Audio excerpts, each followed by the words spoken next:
KaraokeBooks. Anne of Green Gables. Lucy Maud Montgomery. Audiobook. Chapter 3. Marilla Cuthbert is surprised. Marilla came briskly forward as Matthew opened the door. But when her eyes fell on the odd little figure in the stiff, ugly dress, with the long braids of red hair and the eager, luminous eyes, she stopped short in amazement. "Matthew Cuthbert, who's that?" she ejaculated. "Where is the boy?" "There wasn't any boy," said Matthew wretchedly. "There was only her." He nodded at the child, remembering that he had never even asked her name. "No boy." "But there must have been a boy," insisted Marilla. "We sent word to Mrs. Spencer to bring a boy." "Well, she didn't. She brought her. I asked the station master. And I had to bring her home. She couldn't be left there, no matter where the mistake had come in." "Well, this is a pretty piece of business," ejaculated Marilla. During this dialogue the child had remained silent, her eyes roving from one to the other, all the animation fading out of her face. Suddenly she seemed to grasp the full meaning of what had been said. Dropping her precious carpet bag, she sprang forward a step and clasped her hands. "You don't want me," she cried. "You don't want me because I'm not a boy. I might have expected it. Nobody ever did want me. I might have known it was all too beautiful to last. I might have known nobody really did want me. Oh, what shall I do? I'm going to burst into tears." Burst into tears she did. Sitting down on a chair by the table, flinging her arms out upon it, and burying her face in them, she proceeded to cry stormily. Marilla and Matthew looked at each other deprecatingly across the stove. Neither of them knew what to say or do. Finally Marilla stepped lamely into the breach. Well, there's no need to cry so about it." "Yes, there is need." The child raised her head quickly, revealing a tear-stained face and trembling lips. "You would cry, too, if you were an orphan and had come to a place you thought was going to be home and found that they didn't want you because you weren't a boy. Oh, this is the most tragical thing that ever happened to me." Something like a reluctant smile, rather rusty from long disuse, mellowed Marilla's grim expression. "Well, don't cry any more. We're not going to turn you out of doors tonight. You'll have to stay here until we investigate this affair. What's your name?" The child hesitated for a moment. "Will you please call me Cordelia?" she said eagerly. "Call you Cordelia? Is that your name?" "No, it's not exactly my name, but I would love to be called Cordelia. It's such a perfectly elegant name." "I don't know what on earth you mean. If Cordelia isn't your name, what is?" Anne Shirley reluctantly faltered forth the owner of that name, "But, oh, please do call me Cordelia." "It can't matter much to you what you call me if I'm only going to be here a little while, can it?" "And Anne is such an unromantic name." "Unromantic fiddlesticks," said the unsympathetic Marilla. "Anne is a real good plain sensible name. You've no need to be ashamed of it." "Oh, I'm not ashamed of it," explained Anne, "only I like Cordelia better. I've always imagined that my name was Cordelia, at least, I always have of late years. When I was young I used to imagine it was Geraldine, but I like Cordelia better now. But if you call me Anne, please call me Anne spelled with an E." "What difference does it make how it's spelled?" asked Marilla with another rusty smile as she picked up the teapot. "Oh, it makes such a difference. It looks so much nicer. When you hear a name pronounced, can't you always see it in your mind, just as if it was printed out?" "I can. An ANN looks dreadful, but ANNE looks so much more distinguished. If you'll only call me Anne spelled with an E, I shall try to reconcile myself to not being called Cordelia." "Very well, then, Anne spelled with an E. Can you tell us how this mistake came to be made?" "We sent word to Mrs. Spencer to bring us a boy." Were there no boys at the asylum? Oh, yes, there was an abundance of them. But Mrs. Spencer said distinctly that you wanted a girl about 11 years old.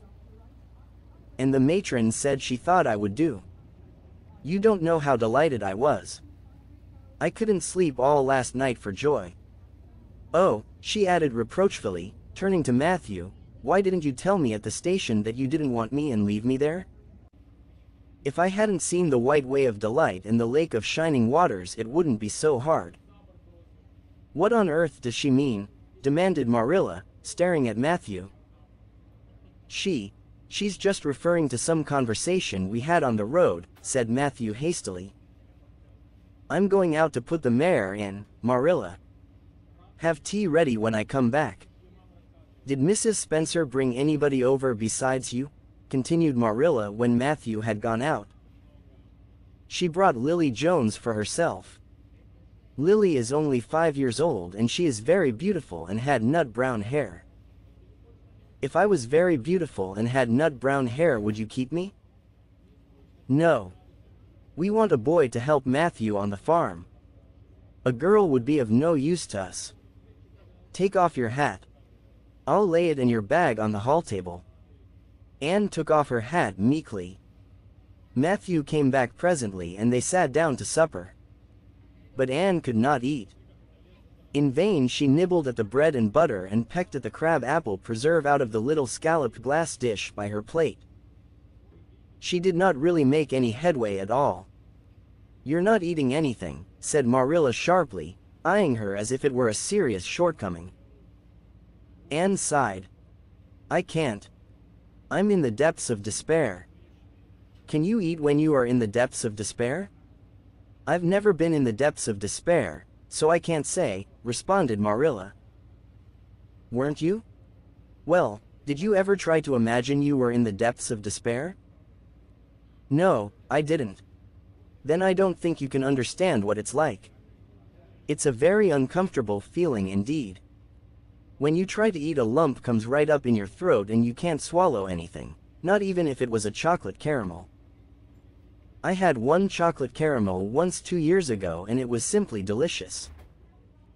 I've often dreamed since then that I had a lot of chocolate caramels, but I always wake up just when I'm going to eat them. I do hope you won't be offended because I can't eat. Everything is extremely nice, but still I cannot eat. I guess she's tired, said Matthew, who hadn't spoken since his return from the barn. Best put her to bed, Marilla. Marilla had been wondering where Anne should be put to bed. She had prepared a couch in the kitchen chamber for the desired and expected boy. But although it was neat and clean, it did not seem quite the thing to put a girl there somehow. But the spare room was out of the question for such a stray waif, so there remained only the East Gable room. Marilla lighted a candle and told Anne to follow her, which Anne spiritlessly did, taking her hat and carpet bag from the hall table as she passed. The hall was fearsomely clean. The little gable chamber in which she presently found herself seemed still cleaner. Marilla set the candle on a three-legged, three-cornered table and turned down the bedclothes. I suppose you have a nightgown? She questioned. Anne nodded. Yes, I have too. The matron of the asylum made them for me. They're fearfully skimpy. There is never enough to go around in an asylum, so things are always skimpy, at least in a poor asylum like ours. I hate skimpy night dresses. But one can dream just as well in them as in lovely trailing ones, with frills around the neck. That's one consolation. Well, undress as quick as you can and go to bed. I'll come back in a few minutes for the candle. I daren't trust you to put it out yourself. You'd likely set the place on fire. When Marilla had gone, Anne looked around her wistfully. The whitewashed walls were so painfully bare and staring that she thought they must ache over their own bareness. The floor was bare, too, except for a round braided mat in the middle such as Anne had never seen before. In one corner was the bed, a high, old-fashioned one, with 4 dark, low-turned posts. In the other corner was the aforesaid three-corner table adorned with a fat, red velvet pin cushion hard enough to turn the point of the most adventurous pin. Above it hung a little 6x8 mirror. Midway between table and bed was the window, with an icy white muslin frill over it, and opposite it was the wash stand. The whole apartment was of a rigidity not to be described in words, but which sent a shiver to the very marrow of Anne's bones. With a sob she hastily discarded her garments, put on the skimpy nightgown and sprang into bed, where she burrowed face downward into the pillow and pulled the clothes over her head. When Marilla came up for the light, various skimpy articles of raiment scattered most untidily over the floor and a certain tempestuous appearance of the bed were the only indications of any presence save her own. She deliberately picked up Anne's clothes, placed them neatly on a prim yellow chair, and then, taking up the candle, went over to the bed.